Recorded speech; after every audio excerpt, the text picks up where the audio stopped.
Welcome to Brilliantly British. My name is Lawrence and today I'm going to show you, yes you, how to make Cornish saffron cake. So as I show you how to make it, in that chair of yours, sit back, relax, with a cup of tea in hand, putting your feet up too, and enjoy this episode.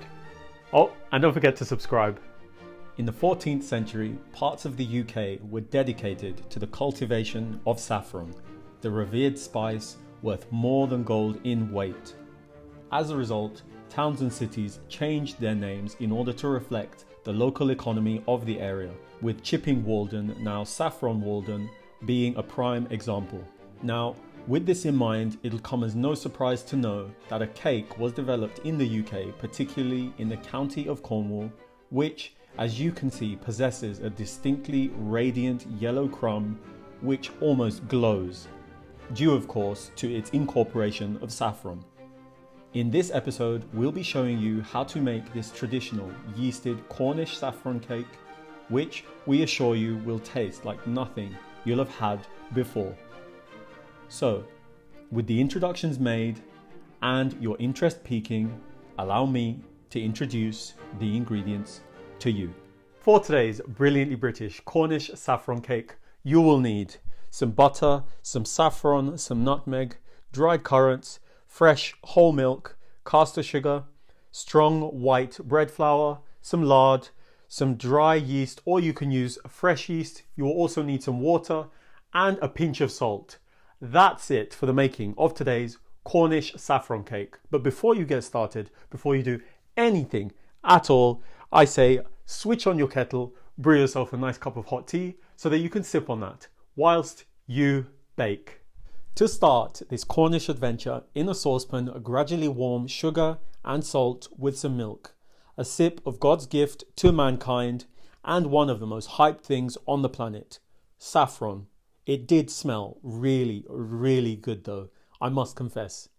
And then stir constantly thereafter in order to prevent the milk from burning and to dissolve your sugar and to persuade the saffron strands to give up their iconic flavour and pigment. As I mentioned earlier, the aim is to heat the contents gradually so as not to scorch your milk and coincidentally to allow you ample time to binge watch our binge-worthy Brilliantly British content. And yes, I can multitask, as you can see. Milk will begin to boil at around 80 degrees C, and so when that temperature has been reached, switch off your source of heat, clean your utensils, think about life, then after regaining your composure, cover with a lid, leaving it to infuse overnight. Welcome back.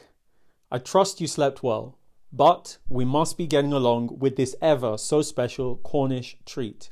And so, after intoxicating myself, pass your infusion through a sieve and yes, take in that colour, or as I like to call it, liquid gold. After having sieved your infusion, return it back to your saucepan and therein begin to melt a block of lard and butter. This, I should say, ought to be done over a low heat, which gives you even more time to look up the next recipe from the Brilliantly British channel that you'll be taking on in the not too distant future. In between watching our content and melting your butter and lard, mix your flour and currants with a nice helping of nutmeg before going through more of our content. I waited for my butter and lard to melt before removing from the heat whilst checking the temperature.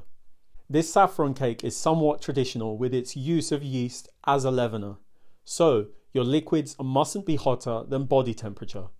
And so in the meantime, whilst it cools, I'll grease my loaf pan of choice with some lard, but you can also use butter. Once cool, the next step will entail mixing our wet and dry ingredients together. So in my stand mixer, we'll go in my dry ingredients before realizing that I took a risk by not testing my yeast beforehand. Anyway, with the dough hook attachment, start to slowly at first mix the ingredients together. Alternatively, you could use a hand mixer. All in all, you want to mix once combined for around 10 minutes before cleaning your dough hook liberally flouring your work surface before turning your dough out to form. With the dough adequately floured, shape it into a long flat strip no wider than your loaf pan, and then roll evenly before laying it in your pan, seam side down.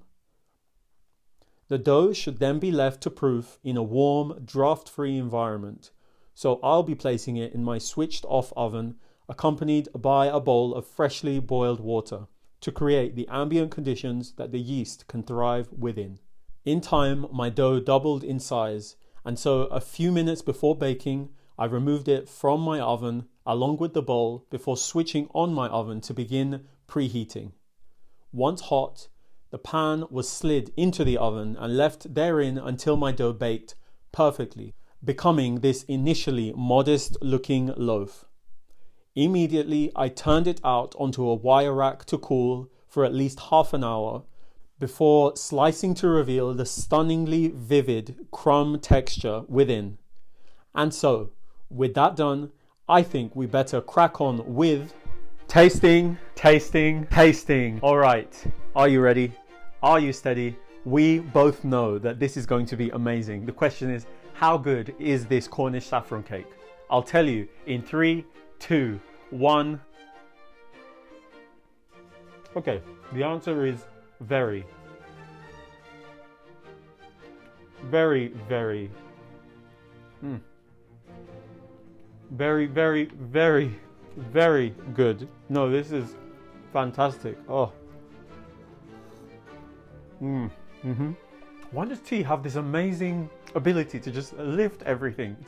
It's a fantastic drink. It just is.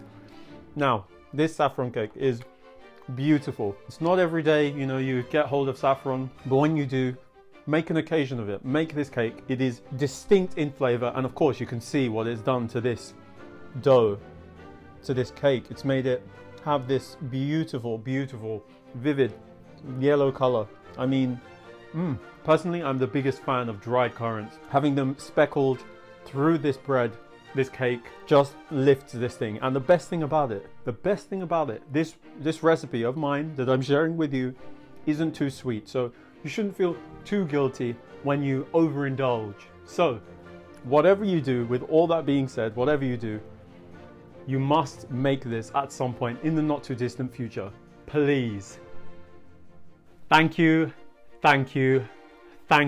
for allowing me to show you how to make Cornish saffron cake. Knowing that you loved this episode, don't forget to click on the like button, the subscribe button, and the notification button so that you don't miss any of our new releases.